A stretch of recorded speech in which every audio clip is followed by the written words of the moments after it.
ഇന്നത്തെ അഞ്ചാം ടി20യിൽ മികച്ച വിജയമാണ് ഇന്ത്യ സ്വന്തമാക്കിയത്. ഇന്ന് കളിയിലെ താരമായത് ശിവൻ ദുബെയായിരുന്നു. താരം ഇന്ന് 2 വിക്കറ്റ് എടുത്തിട്ടുണ്ടായിരുന്നു. അതുമാത്രമല്ല 26 റൺസും അടിച്ചുകൂട്ടി. ശിവൻ ദുബെ അവസാനം റൺഔട്ടായിട്ടാണ് പുറത്തായത്. ഇല്ലെങ്കിൽ ഇന്ത്യക്ക് കൂറ്റൻ ടാർഗറ്റ് ഇന്ന് ലഭിച്ചേനെ. ഇന്ന് Shivam Dube man of the match വാങ്ങി പറഞ്ഞ കാര്യമാണ് നമ്മൾ ഇന്നത്തെ വീഡിയോയിൽ നോക്കുന്നത്. ഇത്തരം ക്രിക്കറ്റ് ന്യൂസിന് വേണ്ടി ഈ ചാനൽ മറക്കാതെ സബ്സ്ക്രൈബ് ചെയ്യൂ. സഞ്ജു ഇന്ന് മികച്ച കളിയാണ് കാഴ്ചവെച്ചത്. 58 റൺസ് സഞ്ജു അടിച്ചുകൂട്ടി. സഞ്ജു ഇല്ലായിരുന്നുവെങ്കിൽ ഇന്ന് ഇന്ത്യ കളി തോറ്റേനെ.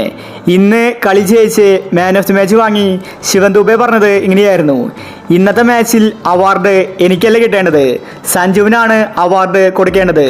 അവനാണ് ടീമിനെ രക്ഷിച്ചത്. ആദ്യം തന്നെ ഇന്ത്യയുടെ 3 വിക്കറ്റ് പോയിട്ടുണ്ടായിരുന്നു. അവിടെ നിന്ന് ടീമിനെ താങ്ങി നിർത്തിയത് സഞ്ജുവാണ്. അതുകൊണ്ട് ഈ ഒരു മാൻ ഓഫ് ദി മാച്ച് സഞ്ജുവിന് കൊടുക്കാൻ ഞാൻ ആഗ്രഹിക്കുന്നു.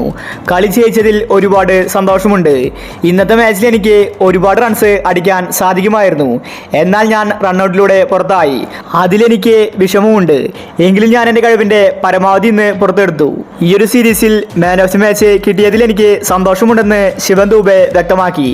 ശരിക്കും ഇന്നത്തെ അവാർഡ് സഞ്ജുവിനാണ് കൊടുക്കേണ്ടത്. സഞ്ജുവാണ് ഇന്ത്യൻ ടീമിനെ താങ്ങി നിർത്തിയത്. സഞ്ജു ഇല്ലായിരുന്നുവെങ്കിൽ ഉറപ്പായിട്ടും ഇന്ത്യ കളി തോറ്റേനെ. മധ്യനിരയിൽ സഞ്ജുവാണ് അടിച്ചു കളിച്ചത്. ശിവൻ ദുബെ സഞ്ജുവിന് നല്ലൊരു സപ്പോർട്ട് കൊടുത്തു. ദുബെ ബാറ്റിംഗിൽ മാത്രമല്ല ബൗളിംഗിൽ ഫോമായി. അതുകൊണ്ടാണ് താരത്തിന് അവാർഡ് കൊടുത്തത്. എന്നാൽ ശിവൻ ദുബെ ആകട്ടെ ആ ഒരു അവാർഡ് സഞ്ജുവിന് കൊടുത്തു. അതാണ് താരത്തിൻ്റെ നല്ല മനസ്സ്. സഞ്ജുവിൻ്റെ കളി ശിവൻ ദുബെ എന്ന് കൃത്യമായിട്ട് കണ്ടിട്ടുണ്ട്. അതുകൊണ്ട് അവാർഡ് കിട്ടാൻ യോഗ്യൻ സഞ്ജു തന്നെയാണ്. അതുകൊണ്ടാണ് ശിവൻ ദുബെ അങ്ങനെ ചെയ്തത്. ഇന്ത്യ ഇന്ന് 167 റൺസാണ് എടുത്തിട്ടുണ്ടായിരുന്നത്. സെക്കൻഡ് ബാറ്റിംഗിൽ സിംബാബ്വെ 125 റൺസിൽ ഓൾ ഔട്ടായി. സിംബാബ്വെ സീരീസ് അവസാനിച്ചിരിക്കുകയാണ്. അടുത്തത് ശ്രീലങ്കൻ പരമ്പരയാണ്. അപ്പോൾ ഇത്തരം ക്രിക്കറ്റ് ന്യൂസിന് വേണ്ടി ഈ ചാനൽ മറക്കാതെ സബ്സ്ക്രൈബ് ചെയ്യൂ.